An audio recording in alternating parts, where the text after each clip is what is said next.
mabawi.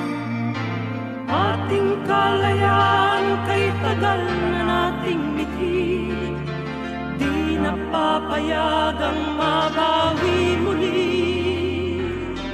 Magkakapit-pisig, libu-libong tao, kay sarap pala maging Pilipino.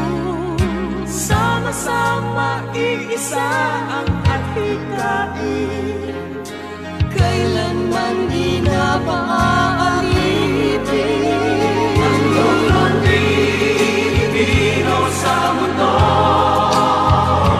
mapayapa para ang pagbabago.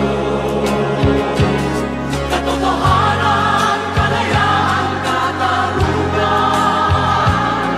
ay kayang makamit na walang lahat, basta't magkaisa tayong lahat.